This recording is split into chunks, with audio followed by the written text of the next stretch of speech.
Atentos saludos, amigas y amigos de su programa Dialéctica, porque la verdad importa.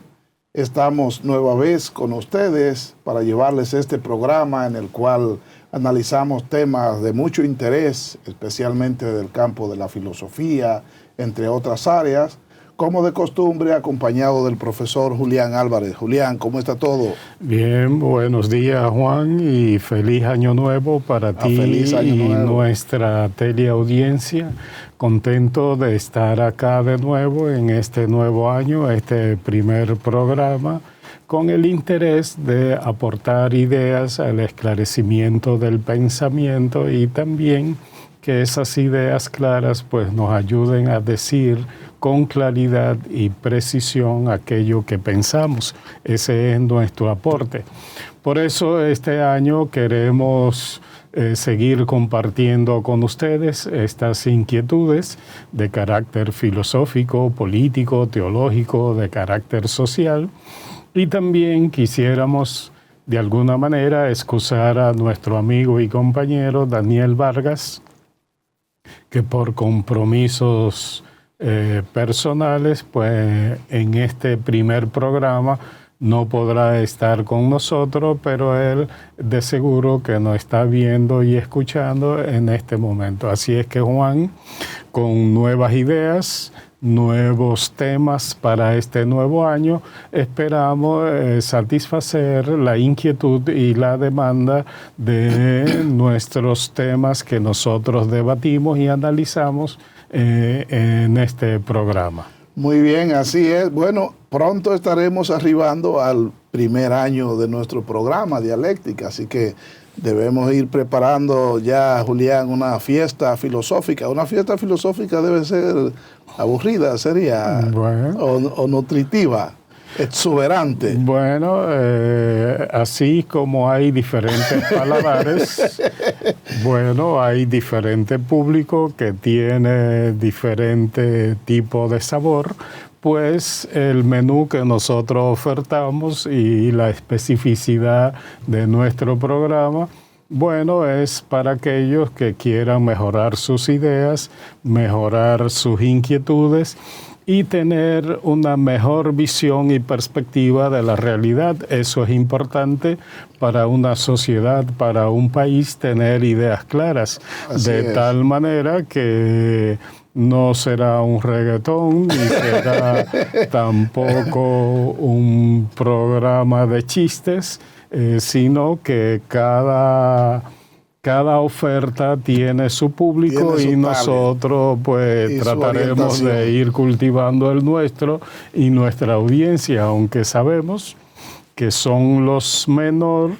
los que nos escuchan, pero toda persona tiene alguna idea sobre la cual quiere tener claridad. Así es. Esa es nuestra naturaleza, y yo creo que en ese sentido, pues nosotros que nos hemos dedicado a esto, pues tenemos el interés de que estas ideas también se promuevan. Porque la filosofía es humana, las personas tienen inquietudes filosóficas y orientan también criterios desde el punto de vista de la filosofía.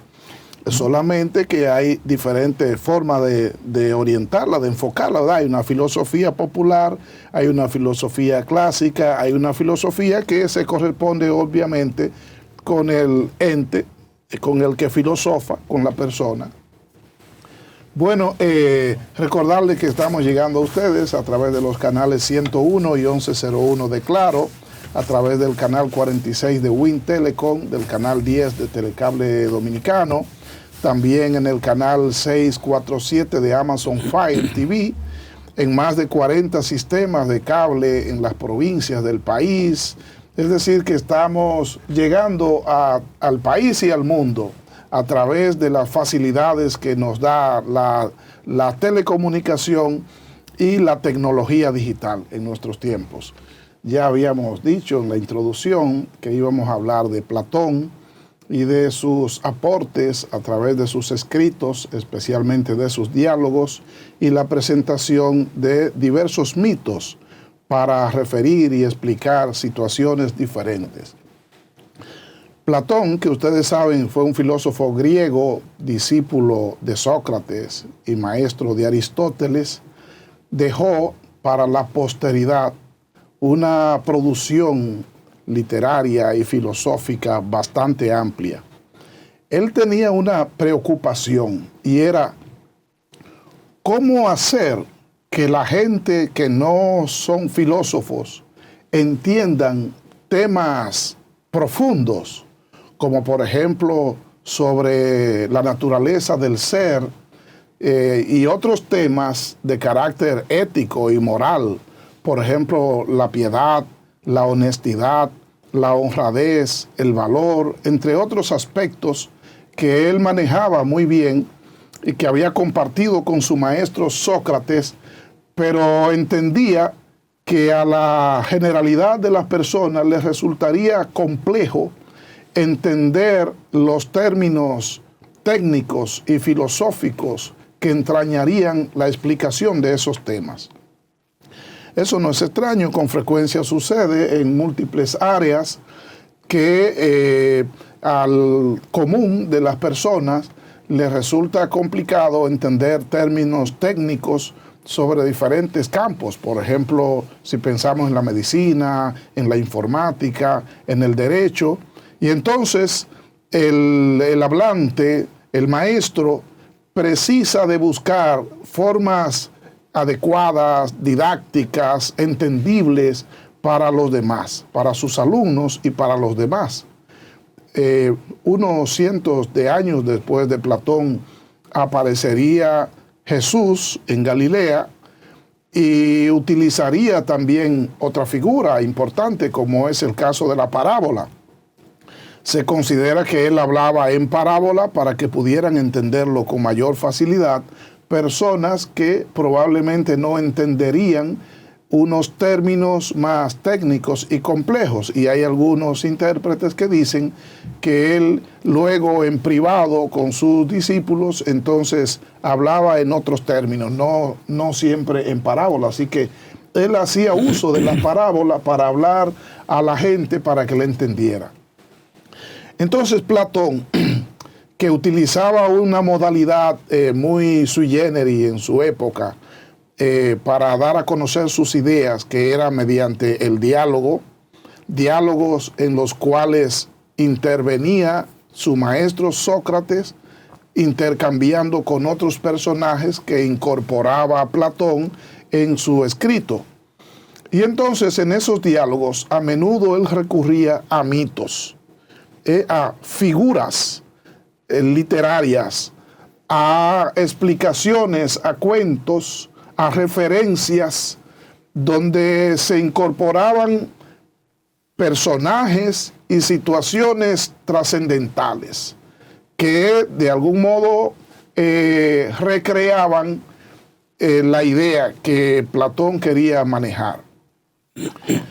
El mito no es exclusivo de Platón, sino que desde tiempos anteriores también ya el conocimiento mitológico estaba presente en las personas, como tampoco lo es de la época antigua, porque también en nuestros tiempos está presente el mito. Se diría que el mito es un recurso conveniente para los inicios, para los inicios de la humanidad, cuando las personas no tenían a mano un método de investigación, ni tampoco tenían la forma de compartir las experiencias como sucedería después de la aparición de la escritura, entonces era conveniente recurrir a esta figura para darse a entender.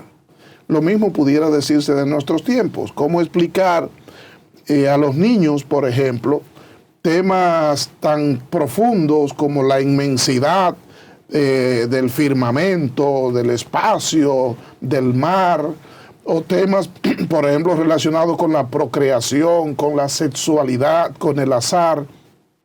Al niño le resulta muy difícil entenderlo y entonces con frecuencia también se recurre a mitos que parece que explican el fenómeno, el tema, pero ya sabe que la vida útil del mito está cuando aparece el filósofo en buena parte o concluye cuando aparece el que lo desafía y entonces descubre que es solo una forma de explicar la situación, la realidad. Y hay varios de los mitos que desarrolló Platón que nosotros quisiéramos traer aquí a colación, especialmente, por ejemplo, el mito del cochero o del caballo del carro alado, o el mito del anillo de Giges, porque en este programa nosotros tratamos mucho el tema de la moral y el tema de la ética, y en el anillo de Giges, entonces Platón desarrolla en buena parte ese carácter como de la objetividad o relatividad de la moral en función de que la persona se sienta libre para actuar o de que la persona esté bajo algún nivel de control o de vigilancia en su actuación. Profesor Julián, vamos a comenzar con el anillo de Giges, ¿verdad? Yo creo que más adelante lo podemos referir para puntualizar algunas de las preocupaciones que tú planteas. Ahora en vivo, cuando tú planteas el modo de dar una explicación, eso de alguna manera está planteado en la necesidad propia del hombre. El hombre, a medida que adquiere el pensamiento, la capacidad de pensar, de tener ideas, de referirse a la realidad, pues ha querido entender y descifrar ese mundo que tiene enfrente de sí. Y para ello entonces ha recurrido a diversos modos de explicación. Entonces, una primera explicación era de carácter religioso. Es decir, el hombre entendía que había la presencia de seres divinos a través de los cuales podía entenderse y explicar la realidad de la naturaleza. Pero luego entonces, conjuntamente con la explicación religiosa, surge el mito.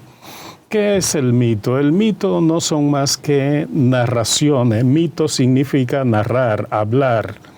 Y ese hablar es un hablar del mundo físico natural. Por eso, los mitos eran explicaciones que, de acuerdo a la capacidad intelectiva del hombre, pues podía explicar a través de mito, a través de relato, a través de narraciones, a través de leyendas, y que en los mitos, sobre todo la cultura griega, encontraba explicación a todo. Al origen de las cosas, el origen del mundo, el origen del hombre, hasta el arte militar, las cosmologías, cosmogonías, todas de alguna manera participaban de esa explicación mitológica. Pero los mitos, mito no significa que es falso. Cuando decimos eso es un mito, pues muchas veces se quiere entender que es sinónimo de falso. Sí, no, mito era un modo de explicar. Y ese modo de explicar en su momento satisfacía la curiosidad de saber de todo aquello que el hombre antiguo y la cultura griega, pues de alguna manera querían saber. Ahora, como tú decías, los mitos cumplían un papel fundamental, que era que le daba cohesión de pensamiento a las sociedades antiguas. Y las sociedades, de alguna manera, en torno a esos relatos, estaban unidos y cohesionados. Sobre todo, diríamos, en las culturas ágrafas. Pero luego que aparece la escritura, ¿verdad? Aparece la escritura, que de hecho hay un mito en el Fedro de Platón sobre el origen de la escritura, que también en su momento pudiéramos también hacer alusión. Entonces, ¿qué pasa? Que Los poetas eran los grandes intelectuales de la época y los artífices de los mitos, de los grandes relatos, y eran como los intelectuales a través de lo cual se construían y eran las personas creíbles en términos de la elaboración de mitos. Y entonces dos grandes poetas recopilan grandes tradiciones de mito, Homero y Hesíodo. Sí. Y eran el referente que Platón en algunos diálogos también refiere a Homero como uno de los grandes creadores de mitos y de tradiciones en eso. Ahora, hay un elemento fundamental en los mitos y era que tenían una vocación universal. Sí. Es decir, que las explicaciones eran de carácter universal que pretendían explicar el todo. Y entonces, ante el cuestionamiento de los fundamentos de los mitos, que es lo que va a propiciar lo que luego se va a llamar la reflexión filosófica, la filosofía no renuncia a ese elemento característico del mito, que es a la vocación universal, es decir, de explicar el todo. Y entonces, conjuntamente con la filosofía, va a surgir la ciencia, que la ciencia entonces van a ser de alguna manera ciencias particulares. Pero yo creo que hay dos elementos también característicos del mito que podemos mencionar acá. Y es que era entender la realidad, explicar el hombre, la naturaleza y el universo. Y entonces, y explicar la organización social que se daba a Grecia, sobre todo Grecia en su momento. Entonces, había dos características básicas de los mitos, que era la personificación de los fenómenos naturales, es decir, el trueno, el relámpago, el terremoto, eran como personas que actuaban detrás de esos fenómenos. Y conjuntamente con la personificación de los fenómenos estaba lo que se llamaba la divinización de esos fenómenos, de que eran dioses. Entonces, con la presencia de los dioses, de que para cada realidad había un Dios, ahí entonces se plantea la cuestión de que si todo acontece de acuerdo a la voluntad de algún Dios y para cada realidad, hasta para la fecundidad, había una diosa, si para cada realidad entonces había un Dios, había había un elemento intelectual de explicación de la realidad que quedaba bajo el auspicio de la arbitrariedad, de que las cosas van a suceder de acuerdo a la voluntad de un sujeto. Por lo tanto, ahí se plantea de que bajo el auspicio de la arbitrariedad de los mitos, con la idea de la divinización de los fenómenos naturales, entonces ahí no hay espacio para la ciencia. Ok, pero mira, Julián, ese politeísmo que tú refieres, que está en buena parte aposentado en la necesidad de las personas divinizar figuras determinadas en las cuales confiar la solución de necesidades o a las cuales encomendarse en determinadas circunstancias, y que tú dices que tenía una presencia muy diacrítica, muy clara entre los griegos. Tú sabes que también se desarrollaba entre los egipcios y también se desarrollaba en el lejano oriente, todavía en la India, o no todavía. Hoy día en la India existe una multiplicidad de dioses.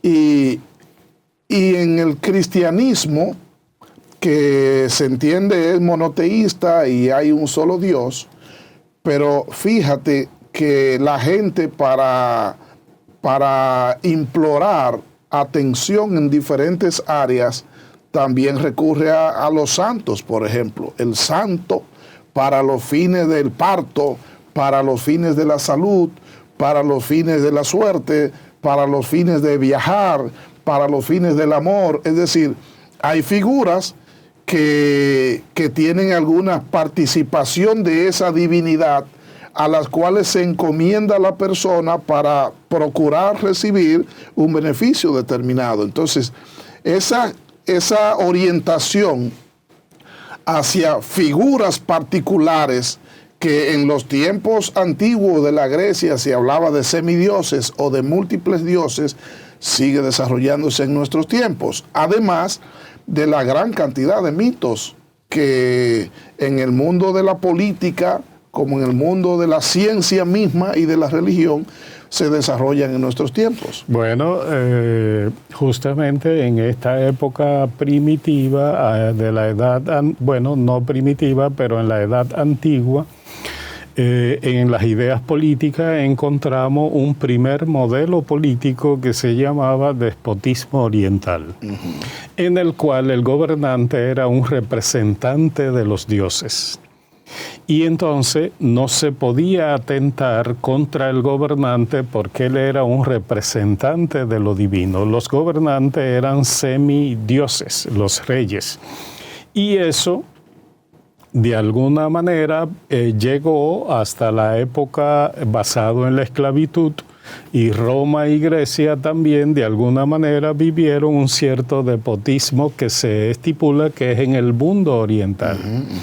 Incluso el Código de Hammurabi, que escrito bajo esta época política de la historia del pensamiento, dice en sus últimos artículos que aquel que trate de cambiar las disposiciones del código será arrasado por los dioses. Sí, sí. En ese sentido. Y en el libro del Apocalipsis de la Biblia también refiere como que aquella persona que se atreva a agregar o a quitar algunos de los planteamientos que ahí se entienden, también correrá suertes similares. Bueno, el mismo San Pablo en la carta a los romanos dice que el poder viene de Dios, es decir, el poder político viene de Dios y que de alguna manera hay que respetarlo. Pero en todo este modo de explicación al que tú hacías alusión, mencionaba a Jesucristo, que hablabas en parábola, Platón a través de los mitos, me surge ahora mismo, en este momento, la figura del profesor Bosch. El profesor Bosch tenía una inquietud sociopolítica y desde mi punto de vista, parece que en algún momento él quería abordar el problema sociopolítico del dolor y el sufrimiento del ser humano, pero sobre todo de la realidad dominicana. Sí. Y entonces él buscó dos canales para darle respuesta a esa preocupación. Uno, la literatura a través del cuento. Tú te tomas los cuentos y todo manifiestan un elemento de la situación humana en la cual él quiere expresar ese dolor y sufrimiento.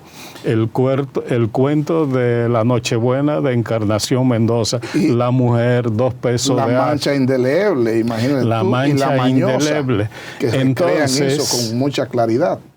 O sea, esto me parece que le dio satisfacción literaria como cuentista. Pero esa preocupación por el otro, por el dolor y el sufrimiento, pues también quiso de alguna manera institucionalizar la preocupación social por el dolor y el sufrimiento del ser humano y del dominicano. Y entonces quiso hacerlo a través de la política. Sí. Y entonces, como Bosch, de alguna manera, fue un autodidacta de alto nivel, pues a veces puede parecer que le faltaron fundamentos filosóficos a su pensamiento sociopolítico. Lo que quiero decirte es que también Bosch recurre al cuento como género literario para sensibilizar a una sociedad en ese momento o en momentos ya casi de final del siglo XX, pues de interpretar y entender y dar a conocer a través de cuentos. Lo cual, lo que decía sobre el mito, lo digo sobre el cuento. El cuento es contar un hecho, ¿verdad? Como figura literaria o como género literario.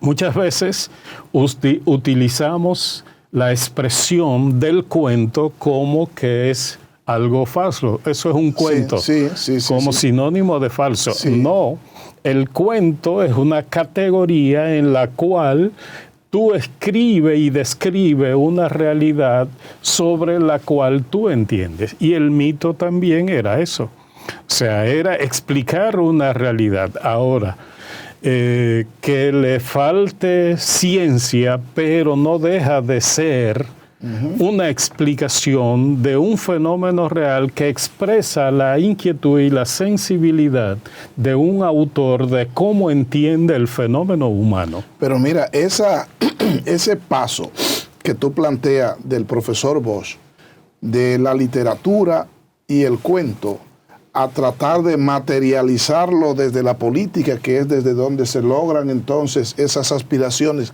que él expresa en el cuento, se da también en Platón. Porque recuérdate que los primeros tiempos de Platón era en buena parte dar a conocer la filosofía de su maestro Sócrates. Pero cuando aparece la República, hay un interés en Platón por destacar la necesidad de que sean los filósofos y las personas que desarrollan un criterio racional, que tienen conciencia y conocimiento de la causa y el efecto, o de las causas que provocan determinados efectos, los que gobiernen. Y entonces él plantea, cuando tengamos un gobierno que esté dirigido por los filósofos, es decir, por las personas que piensan y que razonan, entonces tendremos soluciones a los problemas, ¿verdad? Generales. Fíjate, Juan, que eso que tú dices tiene explicación en el mismo Platón cuando trata de establecer el conocimiento a partir del mundo sensible y el mundo inteligible o racional. ¿Qué significa? Que hay un nivel de conocimiento donde la gente conoce de lo que ve, oye y come, pero no tiene un desarrollo de la capacidad racional.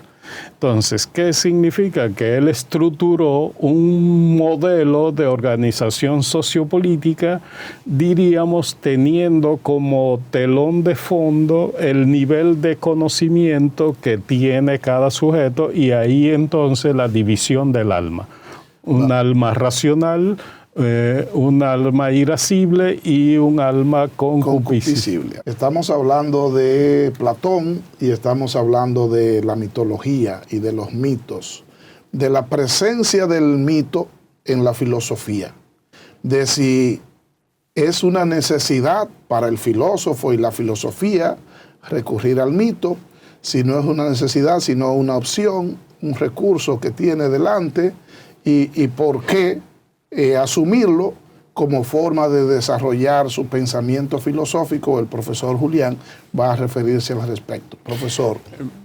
Yo creo que de esto que hemos estado planteando, Juan, el mito muchas veces se convierte en un recurso didáctico, así como Bosch recurría al cuento para explicar una realidad.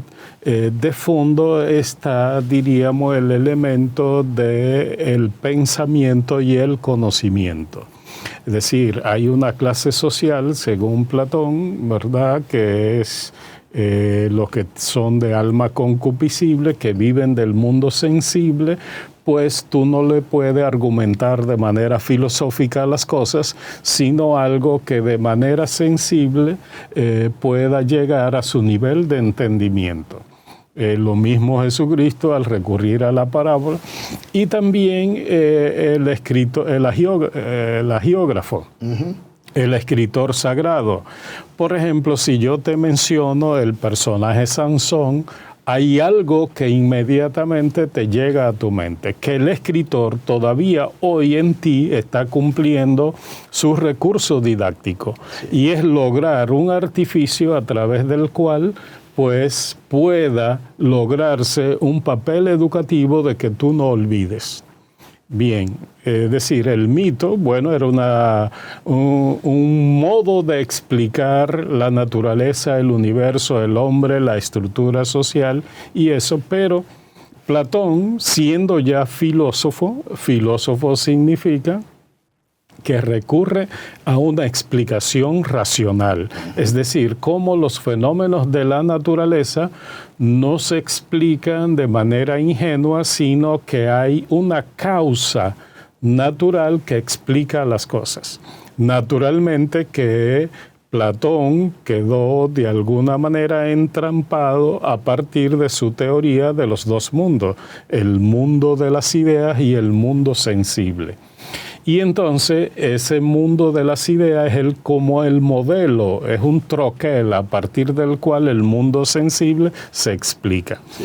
Entonces, yo creo que en Platón los mitos tienen una finalidad educativa. Es como dicen algunos analistas de Platón, de que la República, aunque tenga una fisonomía política, pero la esencia del libro de la República de Platón es netamente didáctico, es para enseñar, es como el elemento que sirve de eje transversal en toda la República, es la enseñanza, es la educación en ese sentido. Uh-huh. Es decir, de que hay cosas que no se aprenden, que no nacemos con ellas, sino que tienen que ser enseñadas.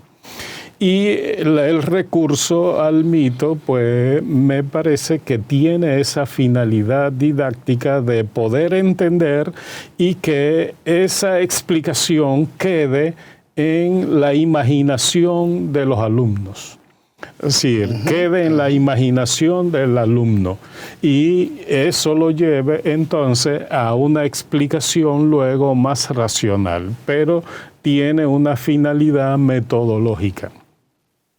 Y por eso Platón tiene en muchos de sus diálogos, especialmente en la República, tiene diversos mitos. Ya en uno de los programas acá se explicó el mito de la caverna. Sí. Pero hay otros mitos de los cuales podemos de alguna manera recrear en el día de hoy, que es el mito del anillo de Giges, el mito del nacimiento del dios Eros y el mito de el caballo, el cochero. Del cochero. Entonces, ¿en qué consiste el mito del anillo de Giges, que está explicado en el libro 2 de la República? Uh-huh. Dice que había un pastor muy serio, muy honesto, muy consagrado a su trabajo, que en el bosque se encontró un anillo. Y entonces ese anillo él se lo pone, lo agarra y se lo pone y empieza como a darle vuelta, como a veces uno hace con un anillo en la mano, le da cierta vuelta. Uh-huh. Él se dio cuenta que cuando lo giraba para un lado se hacía invisible y cuando lo giraba para el otro se hacía visible. Y entonces él descubre que eso lo puede usar para su beneficio y conveniencia. Y entonces, cuando se hacía invisible, él aprovechó eso, se metió al palacio, mató al rey, se apoderó de la reina y todo eso porque era invisible.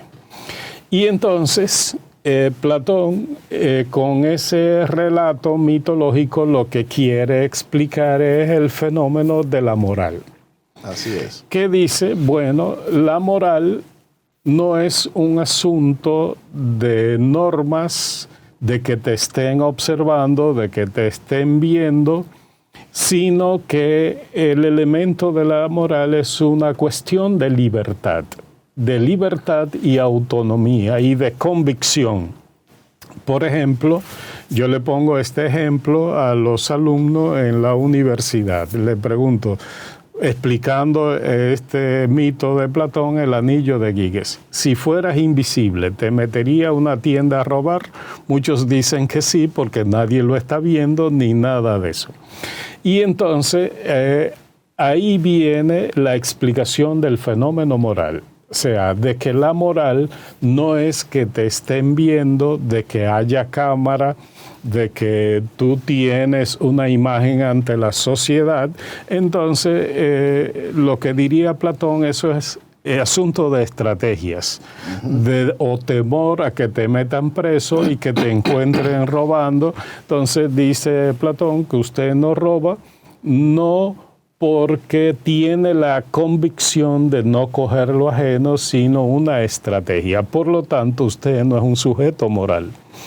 Porque así es. La convicción moral es la libertad, de que usted ha decidido ser bueno, hacer lo bueno y lo correcto, y no temor a la policía, porque muchos piensan, y eso lo plantea un autor llamado Sponville, Conte Sponville, que dice que para coger preso está la policía, están los tribunales, y entonces que la moral no es un asunto de policía ni de tribunal, sino que es un asunto de convicción personal sobre el bien que tiene que hacer o el mal que tiene que evitar. Así es, entonces, Platón dice que entonces no hay nadie plenamente moral. Ese es el fondo. Es una discusión, recuérdate, con Sócrates. Sócrates es el puro, el maestro, el maestro de la ética y de la moral. Y entonces esa metodología que utiliza Platón, que es dialéctica, porque es de enfrentamiento de ideas, planteamiento de una posición, por ejemplo, la moral, las convicciones que la persona tiene y que lo orientan hacia el bien y rechazar el mal. Pero la antítesis, ¿acaso la persona hace el bien efectivamente porque tiene esas convicciones, o no será por temor o por miedo a que lo vean, a que lo juzguen o a que lo sancionen? Y entonces, Julián, una cosa es la teoría y otra cosa es la práctica, la realidad. En tu curso tú dices que una buena cantidad de los alumnos dicen que sí, que lo harían. Yo tengo un curso que dijeron todos que sí, que lo harían. Es decir, si tú tienes la posibilidad de acometer una acción, digamos, mala, contraria al bien, sin que seas juzgado, sin que seas alcanzado por la justicia, y más aún, sin que seas visto, ¿la harías? Y entonces esa es la pregunta plena. Y entonces la idea es que sí, que la gran cantidad de las personas sí lo haría. Si sabe que no va a ser penalizada o sancionada, entonces la persona se permite acometer una acción mala que con frecuencia es para beneficio particular o propio. En el mundo de la religión, Julián, muchas veces se habla más del castigo que vas a recibir si no te arrepientes o si no haces el bien, que de la salvación que vas a obtener haciéndolo. Porque la persona se convierte muchas veces y frecuentemente por miedo a la condenación y por miedo al infierno y por miedo al diablo. Y entonces fíjate que normalmente los predicadores hacen énfasis en la pena que vas a recibir si no entregas tu alma. Los predicadores no hacen énfasis en la salvación, en la gloria, en la bondad, en la fortaleza, en la orientación hacia el bien de la persona.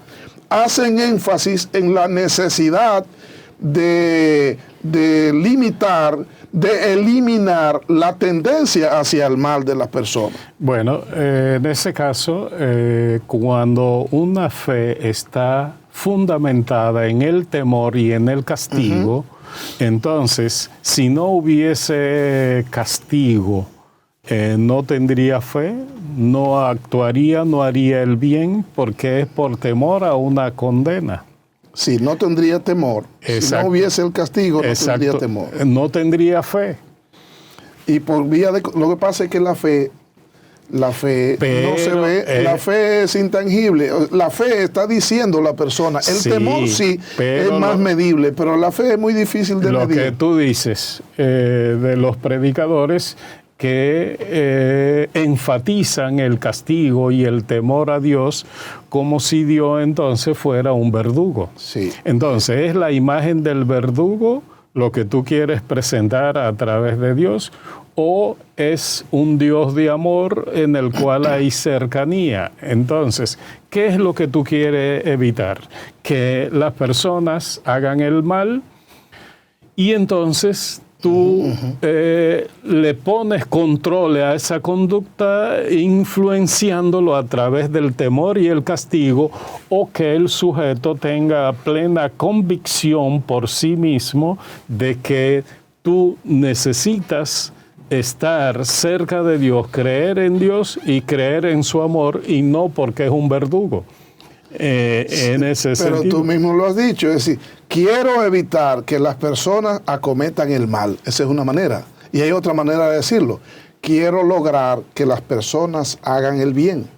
Entonces, para evitar que las personas hagan el mal, les presento la ley y el verdugo que lo va a sancionar si lo hacen.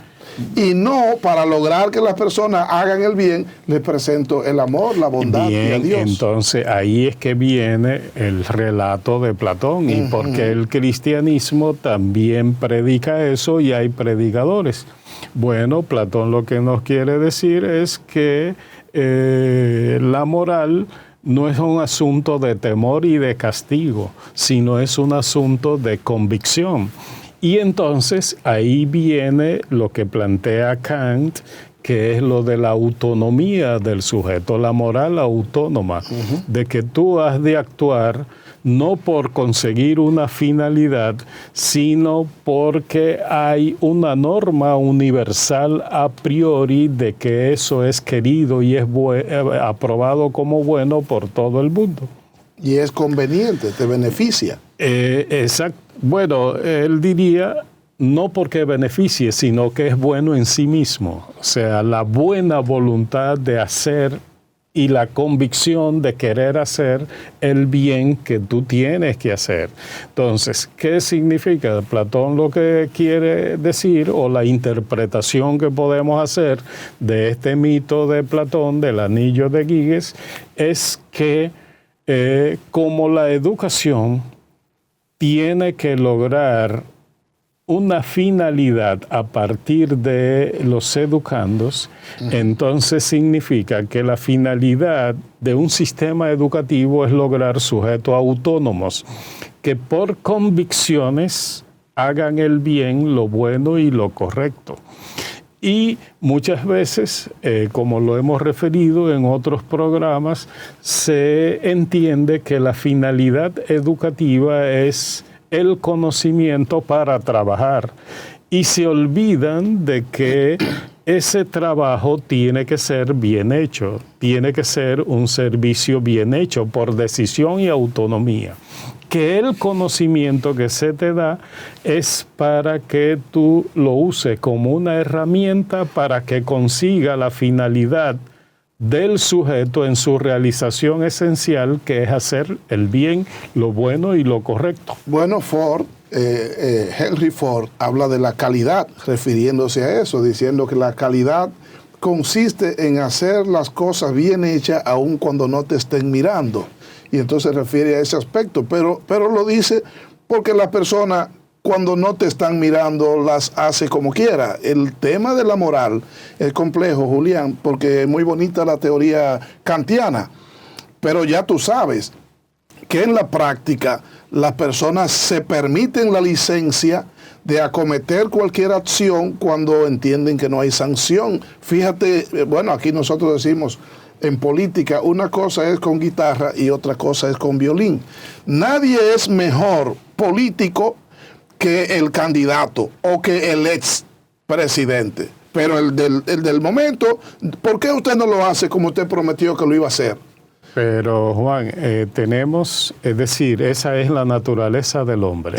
San Agustín dice que hay un elemento de iniquidad humana en todo. Es decir, y ahí entonces podemos recurrir, no sé si tenemos tiempo. Mira, nos está... o lo dejamos para próximo programa, el mito del cochero. Si no, nos está pellizcando el tiempo. Mira lo que dice él.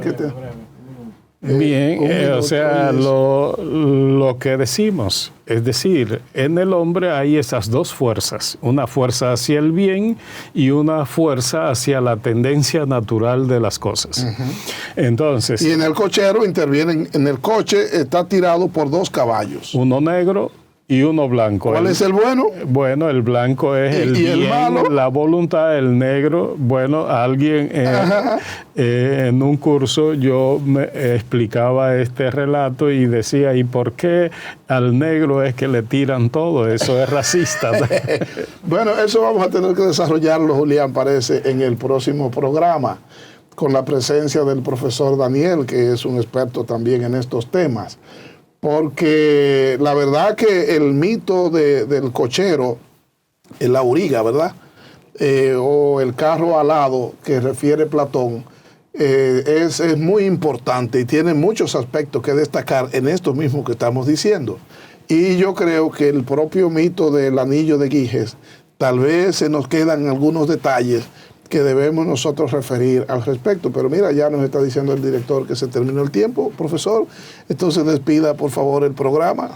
Bueno, decirle a nuestra teleaudiencia que para eso estamos, con estos debates, aportar al esclarecimiento de las ideas y lograr un ciudadano cada vez más autónomo que no necesite de la policía y la represión, sino que su norte de orientación sea el bien, lo bueno y lo correcto. Ay, mira, yo necesito 2 segundos finalmente para enviar una felicitación especial a mi hijo Juancito, que cumple años hoy. Justamente hoy está de cumpleaños. Bueno, Juan Guzmán. Pues nos unimos a esa felicitación. Muchas felicidades, mi hijo, y de aquí entonces vamos a celebrar, a agasajarlo como él se lo merece por la calidad de hombre que es. Bueno, muy bien. Señores, muchas gracias por su audiencia y será hasta un próximo encuentro. Bueno.